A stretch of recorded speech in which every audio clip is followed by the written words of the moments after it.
자, 이제 우리 하나님 앞에 신앙 고백과 함께 기도로 나아가겠습니다.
이곳에 오셔서 보좌로 주여 임하사 찬양을 받아 주소서. 주님을 찬양하오니 주님을 찬양하오니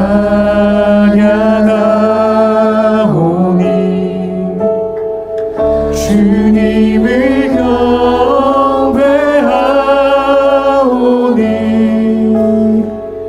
왕이신 예수여 오셔서 좌정하사 다스리소서.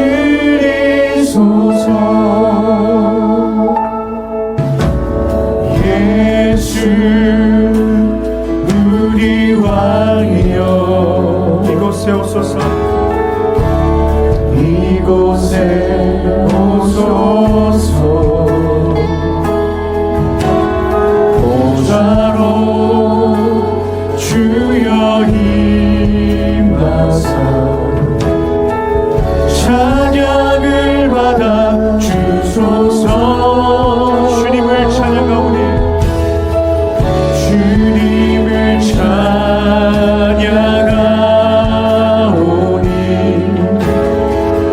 주님을 경배하오니 왕이신 예수여 오셔서 좌정하사 다스리소서. 예수 우리 왕이여 예수 우리 왕이여 이곳에 오소서.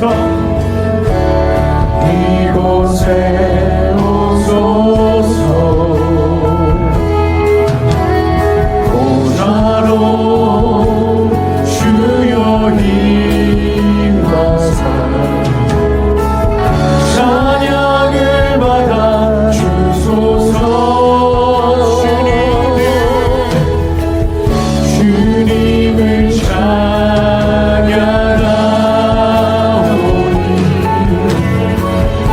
주님을 경배하오니 왕이신 예수여 오셔서 좌정하사 다스리소서. 우리 다 같이 예배를 위해 기도하겠습니다. 살아계신 하나님 아버지, 이 시간 당신의 백성들에게 성령의 충만함을 부어주시고 온전히 주의 말씀만이 전해지고 들리는 시간 되게 하여 주시옵소서. 모든 걸 주님께 맡기며 나아갑니다. 우리의 인생을 주장하여 주시고 온전히 하나님의 뜻대로 이끌어 주시기를 소망하오니 이 시간 우리 성도들에게 한량없는 하나님의 그 은혜를 부어 주시옵소서. 모든 걸 주님께 맡깁니다.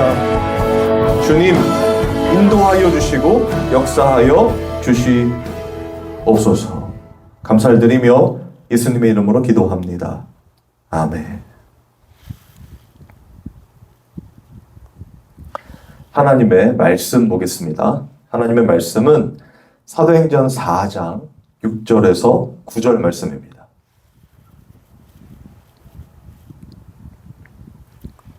사도행전 4장 6절에서 9절 말씀 제가 읽겠습니다. 대제사장 안나스와 가야바와 요한과 알렉산더와 및 대제사장의 문중이 다 참여하여 사도들을 가운데 세우고 묻되 너희가 무슨 권세와 누구의 이름으로 이 일을 행하였느냐?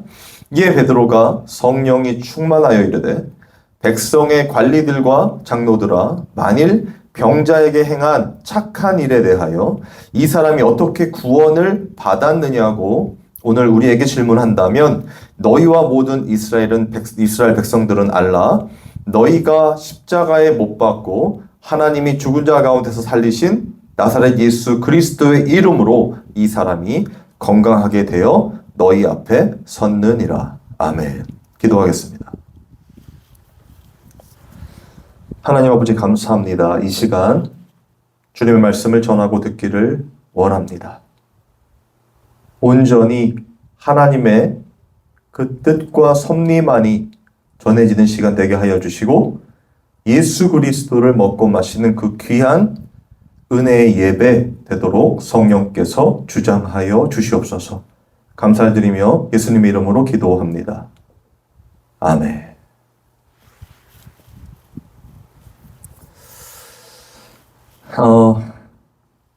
여러분 잘 아시듯이 이 성도는요 그리스도인입니다. 그렇죠? 예수님의 사람들이라는 뜻입니다. 그런데 그 그리스도인들은요 우리가 계속해서 이 사도행전에서 배우는 것처럼 증인일 수밖에 없어요. 그러니까 그리스도인은 무조건 증인이에요. 그러면 그리스도인의 삶, 그걸 우리가 신앙생활이라고 하는데 그럼 그 신앙생활은 어떤 생활입니까? 증인의 삶이겠죠? 무엇을 증거합니까? 증언합니까? 예수 그리스도를 증언하는 거예요. 그래서 그리스도인이라고 표현하는 것입니다. 우리가 계속해서 사도행전을 이제 강해가고 같이 은혜를 나누고 있는데요. 이 4장으로 넘어와서 3장에서 우리가 살펴보았던 그 미문의 안진뱅이를 고치는 사건, 이 베드로와 요한이 이제 고치게 되죠. 거기서 저희가 핵심적으로 배웠던 내용 중에 오늘과 연결되는 건 바로 이 증인이라는 것인데 나사렛 예수 그리스도의 이름으로 그가 걷게 됐다는 거죠. 그리고 사람들이 그런 어떤 능력과 기적을 집중해서 베드로와 요한에게 이 모든 포커스를 맞췄었는데 베드로가 한 말 기억하시죠? 왜 우리를 주목하느냐? 자를 낫게 한 낫게 한 이름은 바로 예수 그리스도다. 그리고 그것에 대한 이야기를 하면서 그 예수 그리스도의 십자가의 부활을 증언했죠. 그러고 나니까 사람들이 변화가 됐다고 했어요. 구원을 받았다고 했습니다. 그런데 그들이 왜 구원을 받게 됐습니까? 무엇을 회개했기 때문에? 자신의 죄인데 그 죄가 우리가 생각하는 자범죄, 지금 우리가 짓고 있는 어떤 죄들이 아니라 이 죄의 근원에 대한 문제라고 제가 말씀드렸어요. 원죄. 뭡니까? 하나님을 죽인 죄. 예수 그리스도를 십자가에 못 박은 죄가 바로 우리의 죄라는 것을 그들의 입술로 고백하게 된다고 했죠. 우리와 전혀 상관이 없는데 지금 현재 우리는 예수님이 2000년 전의 십자가 사건과 관련이 없는데 그래도 여전히 우리가 그 성령을 통하여 하나님을 만나게 되면 예수님을 만나게 되면 고백하는 회개의 고백이 뭡니까? 내가 예수님을 십자가에 현저히 못 박았다라는 고백이라는 거예요. 성령을 받게 되면 다 이런 고백을 하게 돼 있습니다. 그것이 진정한 회개이고 우리의 삶 전체가 완전히 새로운 피조물로 바뀌는 그 구원의 역사라는 겁니다. 여러분 그런 사건들이 이 사도행전의 곳곳에 이 배치되어 있고 또 그게 이렇게 드러나고 있는 겁니다. 그런데 오늘 같은 경우 이 제목은요. 오늘 설교의 제목은 증인인데요. 이제 그 3장에서 그런 사건들과 또 베드로의 설교와 사람들이 변화되고 뭐 이런 사건들이 일어나면서 오늘 본문에 보면 대제사장들이 이 베드로와 사도를 잡아서 이제 그들에게 묻는 장면이에요. 그리고 그 물음에 이 베드로가 또 대답하는 이런 상황이거든요. 그런데 여기서 확실히 알 수 있는 것 한 가지는 뭐냐면 지금 베드로와 요한이 특히 베드로가 지금 그런 질문들, 어떤 질문들에 대한 이 대답을 하는데 그 대답에 귀결되는, 종속되는 그 한 가지가 바로 예수 그리스도라는 거예요. 다른 얘기가 없습니다. 다 예수 그리스도에 대한 얘기예요. 그 병자가 고쳐지는 기적의 이야기를 하고도 그 기적에 집중하는 것이 아니라 그것의 핵심이 무엇인가를 설명하는데 그게 예수 그리스도라는 거예요.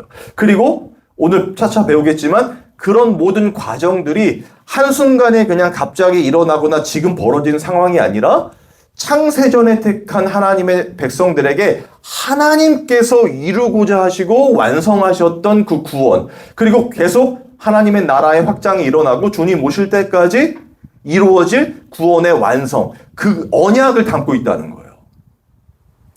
여러분, 우리가 믿는 기독교는 이렇게 어마어마한 겁니다. 인간의 지성과 이성으로는 절대로 알 수 없는 거예요, 여러분. 우리의 상식, 제가 그걸 죄와 사망의 법이라고 설명드렸습니다. 그 법 아래, 율법 아래 있는 우리의 이 사고, 세계관으로는 절대 그 너머에 있는 죄와 사망의 법 너머에 있는 생명의 성령의 법을 알 수가 없어요. 하나님 나라를 알 수가 없어요.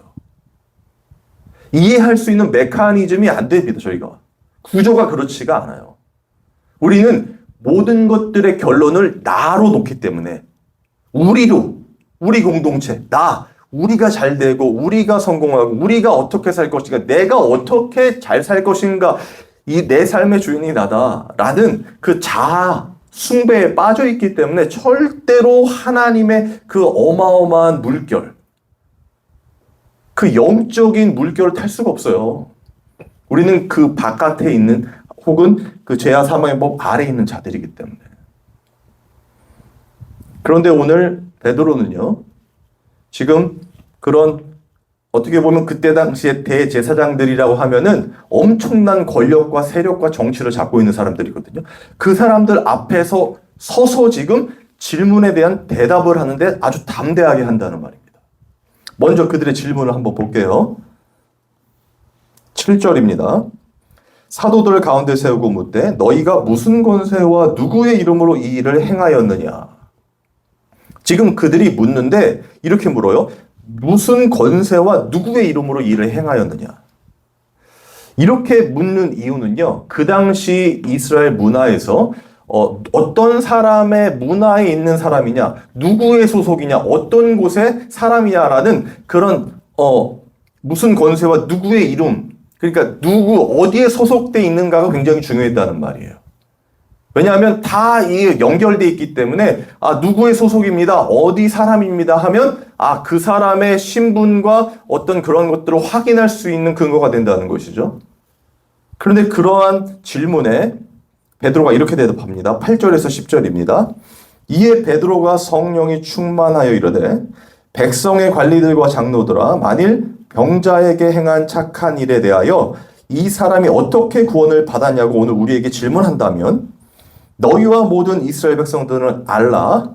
너희가 십자가에 못 박고 하나님이 죽은 자 가운데서 살리신 나사렛 예수 그리스도의 이름으로 이 사람이 건강하게 되어 너희 앞에 서느니라. 자, 지금 베드로가 뭐라고 하냐면 자신이 그 병자를 고치게 된 사건, 거기서 그 무슨 권세와 누구의 이름이라고 했을 때 말한 이름이 뭡니까? 누굽니까? 예수 그리스도. 그러니까 결국 예수 그리스도의 사람이라는 걸 밝히는 거잖아요. 그런데 여러분, 이 사건이 왜 중요하냐면요, 당시에 예수님은요, 십자가에 이제 못 박혀 죽으셨는데 죽은 이유가 뭡니까? 신성 모독이에요. 하나님을 모독했다는 거예요. 무슨 말인가 하면요, 자신이 하나님의 아들이라고 하면서 하나님의 이름을 더럽혔다는 걸 말하는 거예요. 결국 이스라엘 그 백성들, 특히 이 대제사장들, 사두개인과 바리새인들은 예수 그리스도를 이단자라고 생각했단 말이에요. 그러니까 꺼리낌 없이 십자가에 못 박아서 죽인 것 아닙니까? 그러면 지금 예수의 사람이라고 말하고 있는 베드로는 지금 그런 강압적인 어떤 정말 위협적인 절망적인 상황 속에 있는데 그가 예수 그리스도의 이름으로 내가 이렇게 했다. 누구의 이름이냐? 예수 그리스도. 나 예수 그리스도의 사람이다. 그리스도인이라는 걸 밝히는 거잖아요. 그게 쉽겠습니까? 어렵겠죠. 그리고 베드로의 본성은 절대 그걸 못해요. 지금 베드로가 이렇게 당당하게 내가 예수 그리스도의 사람이다 이렇게 못한단 말입니다. 왜요? 여러분 기억하십니까? 예수님이 살아계실 때 겟셋마네 동산에서 내려오셔서 어떻게 됐습니까? 대제사장의 집으로 끌려가잖아요. 이제 그때부터 십자가의 그 죽으심으로 가는 그런 행로 아닙니까? 그런데 그때 베드로가 따라갔죠. 대제사장 집으로 따라갔잖아요. 따라가서 어떤 일이 벌어지죠? 베드로는 궁금했습니다. 어떻게 될지 모르니까. 그런데 따라가서 보니까 예수님이 그냥 대제사장의 하인에게 뺨을 맞기도 하고, 그때부터는 진짜 도살장에 끌려가는 어린 양처럼 묵묵히 그냥 죽어가는 모습이란 말이에요. 그런데 그때 하인이 묻죠. 그 집 하인이 베드로에게 묻잖아요. 너 저 사람과 한패지? 너 저 사람 제자지? 혹은 뭐 여러 가지로 묻잖아요. 그때 베드로가 어떻게 합니까? 아니라고 하죠. 거기서 끝나지 않죠. 저주하죠. 막 욕했다는 걸 아니겠습니까? 그럼 생각해 보세요. 그런 베드로가 자신의 어떤 이 위협을 가하는 상황에서 결국에는 그 상황을 피하기 위해서 예수님의 제자, 예수님이 직접 부르고 수제자로, 그리고 베드로도 예수님 십자가에 죽는 거 제가 맡겠습니다 했던 그 자가 어떻게 했어요? 예수님을 배신해버리고 단절시키고 끊어버리잖아요. 손절해버리잖아요. 왜요? 나 살려고. 난 죽기 싫어서. 그게 베드로거든요. 그런데 오늘 본문에 베드로가 어떻게 이야기합니까? 야, 너네들이 이렇게 질문했지? 내가 얘기해 줄게. 너희와 모든 이스라엘은 잘 들어봐. 너희가 십자가에 못 박고 하나님이 죽은 자 가운데서 살리신 나사렛 예수 그리스도의 이름으로 이 사람이 건강하게 되어 너희 앞에 섰어. 그 당시에 예수님이 십자가에 죽었다가 살아났다는, 부활했다는 말이 소문이 돌았어요. 그 사람들에게는 소문이었겠죠. 그런데 그걸 돈 주고 입으로 돈 주고 사람들에게 돈 주고 그걸 본 사람들의 입을 막고 절대 그런 일이 일어나서는 안 되고 그걸 굉장히 싫어했단 말이에요. 두려워했단 말이에요. 왜? 예수님은 하나님의 아들이어서는 안 되잖아요. 이단자란 말이에요. 당연히 처형을 당해 죽을 수밖에 없는 그런 사람이었단 말이에요. 예수님이. 그런데 그런 분위기에서, 그리고 그 사람들은 이제 얼마든지 베드로를 죽일 수 있는 그런 상황인데 베드로가 이렇게 얘기했단 말이에요. 너네가 예수님 십자가에 못 박아 죽였지. 그런데 그 예수님이 결국에는 하나님이 다시 살리신 하나님의 아들이고 그 예수님의 이름으로 이 병자가 고쳐진 거야. 우리는 그리스도인이야. 예수님의 사람이야. 라고 말한단 말이에요. 그때 베드로, 예수님을 배신했던 그때의 베드로와 지금의 베드로와 무엇이 다릅니까? 달라진 건 없어요. 그런데 한 가지 있다면 이 사도행전이 무엇의 행전이라고 말씀드렸습니까? 성령의 행전이라고 말씀드렸죠. 하나님의 영이 강림하셔서 베드로를 어떻게 해요? 예수님의 증인으로 받은 거죠. 그렇다고 사람의 성격과 성향과 어떤 그런 것들이 바뀐 게 아닙니다. 베드로는 동일해요. 그런데 성령이 부어지니까 어떻게 해요? 성령의 충만함을 받게 되니까 그때부터 예수를 증언하는 것입니다. 자신의 목숨과 환경과 이런 거 다 상관없이. 이걸 절대로 명심하셔야 됩니다. 우리가 예수 믿었으니까 목숨 걸고 예수님 믿읍시다. 이렇게 합시다. 저렇게 합시다. 예수님을 증언합시다. 이런 게 중요한 게 아니에요. 우리는 그렇게 할 수도 있겠지만 내 삶에 내가 주인공인데 내 삶의 주인이 하나님으로 바뀌는 순간 혹은 누군가가 우리를 죽이려 하는 순간 우리는 얼마든지 배신할 수 있단 말이에요. 베드로처럼. 베드로가 그 인간의 전형을 보여준 거란 말이에요. 그 배신하는 장면에서. 그래서 제가 뭐라고 했습니까? 그 배신한 베드로를 부활하신 예수님이 다시 간다고 했잖아요. 다시 부르신다고 했잖아요. 그러니까 예수님의 제자로서 베드로는요, 자신이 예수님의 제자가 되겠습니다. 열심히 하겠습니다. 충성하겠습니다. 하나님 영광 돌리겠습니다가 아니라 관련이 없는 자인데 창세전에 하나님이 택하셨기 때문에 예수님이 가셔서 제자로 부르시고 십자가에 죽으셨다가 부활하셔서 다시 가서 그 배신한 베드로를 다시 제자로 삼으신단 말이에요. 거기서 끝이 아닙니다. 오늘 본문에서처럼 어떻게 해요? 성령의 충만함을 받게 되니까 그때야 진짜 예수님의 제자로 예수님을 증언하기 시작하는 증인이 된 겁니다. 여러분, 이게 핵심입니다. 보세요.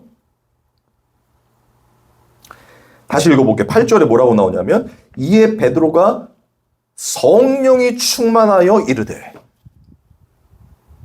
그런 당당한 고백이 어떻게 이루어졌어요? 성령이 충만하여 이르되, 성령의 충만함 가운데 됐다는 거죠.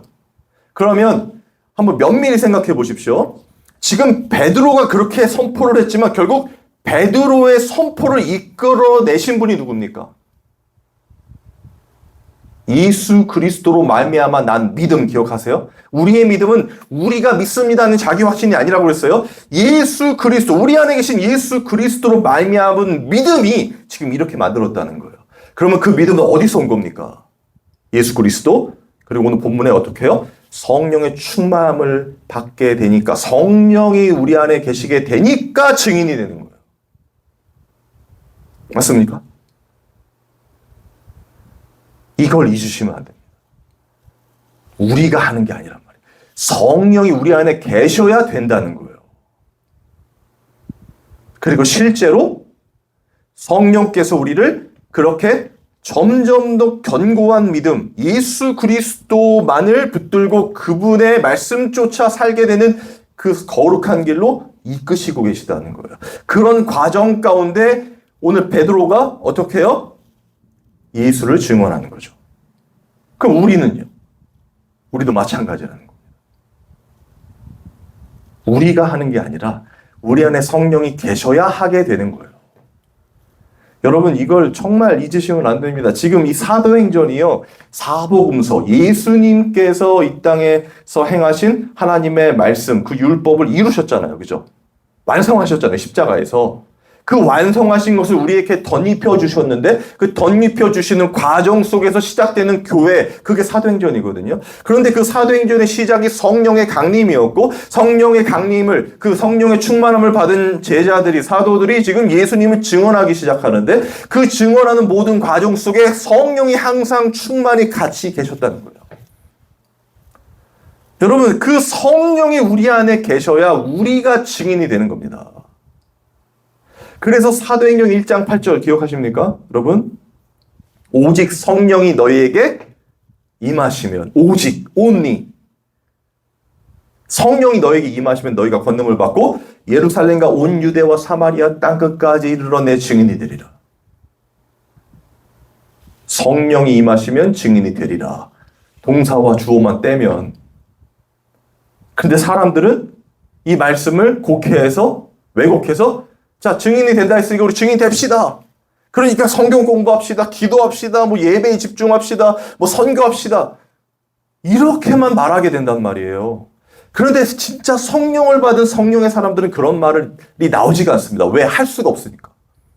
해도 그게 하나님의 영광과는 상관이 없이 내가 원하는 삶, 내가 사람들에게 인정받는 삶처럼 하나님께도 인정받고 싶은 욕망이니까. 진짜 성령 받은 자들은요, 제발 하나님, 그 성령 하나님 내 안에 충만히 임재해 주셔서 증인 되도록 이끌어 주옵소서. 저는 할 수 없습니다. 오직 하나님께서 일하여 주옵소서. 너희는 가만히 서서 여호와의 구원을 보라 하신 대로 그 구원을 보게 하여 주옵소서. 이렇게 된다는 거예요. 기도와 그의 신앙 생활이, 성령 받은 자들의 삶이 그렇다는 겁니다. 왜요? 누구의 사람들이니까? 그리스도인, 예수의 사람들이니까. 예수님의 명령을 쫓아 살게 되는 종들이니까. 그 예수님 뜻대로만 하고 싶은 거예요. 하나님의 영광을 받고, 영광을 돌리고, 뭐 인정받기 위해서 내가 최선을 다해서 효율적으로 열심히 무엇인가 막 만들어내고, 하나님 이거 보십시오. 여러분, 기독교는 이런 종교가 아닙니다. 우리가 만들어낸 것들은 결국에 다 어떻게 돼요? 쇠퇴하잖아요. 맞습니까? 우리가 만들어낸 것들은 다 쇠퇴해요. 사라진단 말이에요. 여러분, 얼마 전에 제가 TV 얘기 잘 안 하지만 그 나 혼자 산다에서 이 박나래 아십니까 혹시? 그 박나래의 그 할머니네 집이 나왔어요. 근데 할머니 집이 이제 할머니와 할아버지가 돌아가신 다음에 뭐 2년 지난 후에 갔다고 해요. 가서 보니까 너무 피폐해 있는 거예요. 그전에는 할머니 계실 때는 너무나 깔끔하고 너무나 완벽하고 너무나 사랑스럽고 그런 장소였는데 그 집이 할머니, 할아버지가 사라지니까 너무 피폐해지는 거죠. 그래서 막 박나래가 울고 막 같이 갔던 사람들이 치유하는 그런 장면이고, 그걸 보면서 저는 어떤 걸 느꼈냐면, 아, 지금 우리가 만들어 놓은 그 엄청난 건물들의 교회들, 여러분 거기에 사람들이 싹 빠지고, 그리고 지금 전체적으로 기독교가 침체되는 것 아닙니까? 사람들이 막 사라진다고 하니까. 진짜 하나님의 교회는 안 흔들려요. 그런데 우리가 만들어 놓은 것들을 얘기하는 거예요. 그런 건물들이 사람들 빠지고 그러면 어떻게 돼요? 유지가 안 되니까 팔게 되죠. 그리고 막 쇠퇴해지죠. 그리고 관리가 안 되니까 어떻게 돼요? 막 우후죽순처럼 잡초들이 자라고 이런 일들이 벌어지잖아요. 여러분, 유럽 교회가 있었던, 보여줬던 그런 기독교 건물들의 쇠퇴, 그리고 뭐 이단한테 너무 술집이 되고 이런 일들이 조만간 이제 우리나라에도 일어난다는 거 아닙니까? 여러분, 그거 처음에 성전 지을 때 사람들이 얼마나 울고불고 했습니까? 하나님의 영광을 위해서 우리 교회는 가장 크게 져야 된다, 아름답게 져야 된다, 이런 마음으로 지었잖아요. 그럼 하나님께서 그 마음을 받고, 그래, 크게 지어라, 내가 다 부어줄게, 그리고 평생 내 성전, 이거 내가 진짜 아름답게 꾸미도록 너희들에게 다 부어줄게, 이렇게 돼야 되는 거 아닙니까? 그게 하나님이 원하시는 거라면요. 그런데 그런 교회들이 어떻게 됩니까? 우리가 짓고 우리가 만든 건물들은 어떻게 됩니까? 처음에는 좋아 보이죠? 정말 아름답죠? 광대하죠? 시간이 조금만 지나면 어떻게 돼요? 낡아진단 말이에요.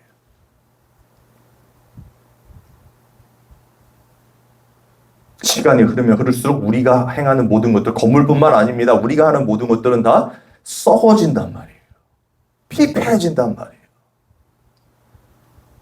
우리의 인생도 마찬가지입니다. 우리가 무엇인가를 자꾸 하려고 하고 만들고 뭐 이렇게 성취하고 뭔가 드러내려고 하면 그런 것들은 점점 더 쇠퇴해진단 말이에요. 만족할 수가 없다는 것입니다. 인간의 욕망은요. 그런데 우리의 욕망과 우리가 바라는 것이 아니라 하나님의 통치, 이미 완전하시고 영광스러운 그 광대하신 하나님이 우리 안에 들어와 버리면, 우리의 그 욕심이 가득 찬 그곳에 하나님이 들어와, 성령께서 들어와 버리시면 그 모든 것들이 어떻게 해요? 의미 없어지는 거예요. 이 세상 보여지는 것들 의미 없어지는 겁니다. 왜? 죽으면 끝나니까, 시간이 흐르면 다 쇠퇴하니까, 사라지니까. 그런데 우리 안에 들어오신 성령께서 하나님의 나라를 느끼게 해주시고 보게 해주시면 어떻게 됩니까? 날로 새로워짐을 느끼게 됩니다. 하나님의 나라는 계속 지어져 가고 있구나. 하나님의 나라는 오고 있구나. 예수 그리스도께서 오고 계시는구나. 나를 구원해 가시는구나. 나 같은 죄인, 쇠퇴하며 이 세상과 같이 썩어져 죽을 수밖에 없는 내가 구원 받아지고 있구나. 아, 하나님 살아 계시는구나. 여러분, 그런 것들이 막 느껴지고 깨달아지고 그것이 막 감사로 터져 나오게 된다는 겁니다.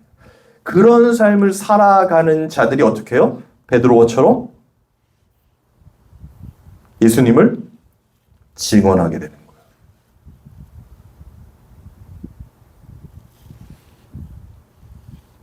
죽을 수밖에 없는 상황이었음에도 불구하고 두렵지 않은 겁니다. 베드로가 두렵지 않았다는 게 절대 아니에요. 그러니까 우리도 예수 그리스도를 위해서 목숨 걸고 막 선교합시다 이런 게 아니란 말이에요. 베드로가 그랬다는 게 아니에요. 성령이 베드로와 함께 하니까 베드로가 그렇게 됐다는 걸 말하는 거예요. 그래서 우리도 어떻게 해요? 성령을 받게 되면 그렇게 되어지는 겁니다. 그래서 의지라는 것, 우리가 온전히 하나님만을 신뢰하게 되는 것이 필요하죠. 그죠? 하나님을 더욱 우리가 의지적으로 의존하게 된단 말이에요. 그게 바로 하나님 형상의 회복이라는 것입니다. 하나님만의 영역으로 귀속돼 버리는 것. 사탄의 세관이 아니라 사탄에 기록되어 있는 우리의 삶이 이제는 하나님의 영역, 하나님의 것으로 어떻게 해요? 바뀌어져 버리는 거예요. 우리 삶의 이 판이 뒤집히는 겁니다. 죄와 사망의 법이 뒤집혀져가지고 생명의 성령의 법의 사람이 되는 거예요. 그때야만이 우리의 모든 감각, 영적 감각이 깨어나는 거예요. 성령을 통하여. 그러니까 성령의 감동으로 쓰여진 성경이 제대로 해석이 되어지는 겁니다. 오늘 베드로처럼요. 예수님이 옆에 계셨어도 배신해버리는 우리의 이 인간적인 속성, 죄. 그죠? 그 예수님이 하나님의 아들인 것을 그렇게 수도 없이 듣고 그 기적을 보고 그렇게 체험을 했는데도 결국에 예수님을 십자가에 넘겨주는 가론느냐. 그런 자들이 우리가. 그런데 그런 자들을 끝까지 품에 안으시고 십자가에서 어떻게 해요? 부활시킨 예수 그리스도, 그분의 성령께서 우리 안에 들어와 버리니까, 그들 안에 들어가 버리니까, 베드로 안에 들어가 버리니까 어떻게 해요? 저주했던 베드로가 오히려 더 심각한 상황인데 그 상황에서 예수 그리스도를 증언한단 말이에요. 그러면 베드로의 입장에서 한번 생각해 보세요. 마지막으로 베드로의 입장에서 어떨까요? 자기가 그렇게 했어. 예전에는 배신했는데 지금은 예수를 증언했어. 그러면 이런 마음일까요, 혹시? 야, 봐라. 내가 지금 예수님 증언하지? 이렇게 변해야 돼. 그러니까 너희들도 예수님께 충성을 맹세하고, 뭐 성교를 하고, 예수님이 증인이 되고, 제자 훈련을 하고, 이런 마음이 들까요? 아니면, 그러지 못하는 난데, 내가 지금 성령의 감동을 통하여 예수님을 증언했다. 와, 하나님 살아계시구나. 와, 성령 하나님 진짜 살아계시고, 나 같은 쓸모없는 자도 예수를 증언하게 하시는구나. 와, 이 예수님, 진짜 살아계신 이 예수님. 그분을 위해 살고 싶습니다. 온전히 주님 뜻대로 일하여 주옵소서. 하나님의 일하심을 보고 싶습니다. 하나님의 하시옵소서. 이런 마인드 아닐까요? 이런 마음이지 않을까요? 저는 모든 그리스도인들이, 하나님의 사람들이 다 이런 사람들이라고 생각해요.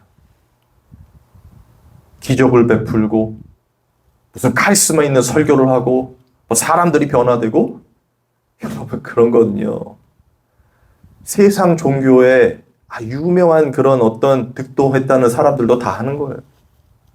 오히려 더 퍼포먼스 크게 할 수도 있는 겁니다. 그런 게 아니라 예수를 증언하게 하시는 하나님이 나와 함께하고 있다는 것, 그리고 나를 구원해 가고 계시다는 것. 그래서 절대 깨달을 수 없는 그것, 뭡니까? 나는 죽고 이제는 예수로 사는 것, 예수님의 사람, 그 그리스도인 성도로 살아가는 게 기쁘고 감사하다는 이 사실을 깨닫게 되는 것. 그래서 베드로처럼 증언하게 되는 겁니다. 그리스도인의 신앙 생활이. 그래서 제가 처음에 성도가 그리스도인이고 그리스도인은 증인이라고 말씀드린 거예요. 여러분, 이게 우리의 삶입니다. 그런데 이게 우리가 해야 할 어떤 단계라면 너무나 힘들고 괴롭죠? 그렇죠? 그런데 그게 아니라 우리 안에 성령께서 그렇게 만들어 가신다는 거예요. 우리의 오직 할 말이 다 이 가지치기를 하고, 이 정말 하나님, 정말 이 말할 수밖에 없는, 우리가 진정으로 이 한마디 해야 한다면 하게 될 말이 예수 그리스도라. 우리를 구원하실 분은 오직 예수 그리스도라는 것. 여러분, 이러한 삶이 기쁘고 감사한 자들이 성도들이고 예배자들이에요. 하나님이 찾으신다는 그 예배자들. 여러분, 이런 증인의 삶이 저와 여러분의 실제가 되기를 주님의 이름으로 소망합니다. 아멘. 우리 찬양하고 기도하겠습니다.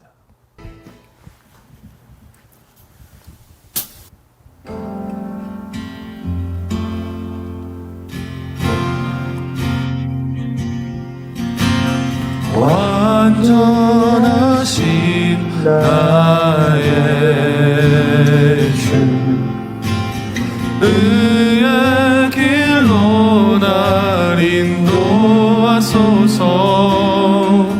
행하신 모든 일 주님의 영광 다 경배합니다.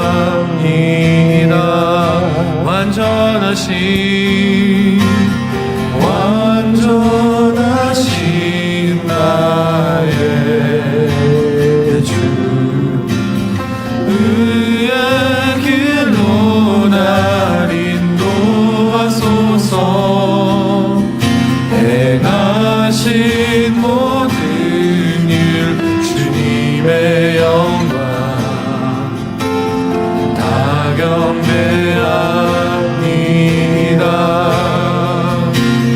예배합니다. 찬양합니다. 주님만 날 다스리소서. 예배합니다. 찬양합니다. 주님 홀로 높임 받으소서.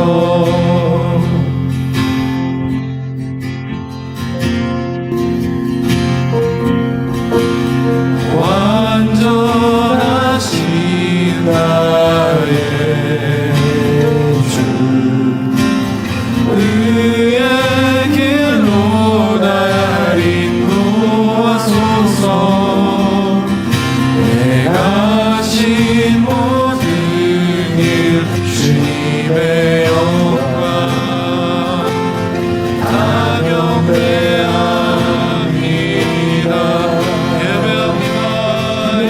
예배합니다. 찬양합니다. 주님만 날 다스리소서. 예배합니다. 찬양합니다. 주님 홀로 높임 받으소서. 주님만 예배합니다. 예배합니다. 찬양합니다. 주님만 날 다스리소서. 예배합니다. 찬양합니다. 주님 홀로 높임 받으소서. 우리 다 같이 기도하겠습니다. 하나님, 은혜를 베풀어 주시옵소서. 예수 그리스도가 아니고는 살아갈 수가 없습니다.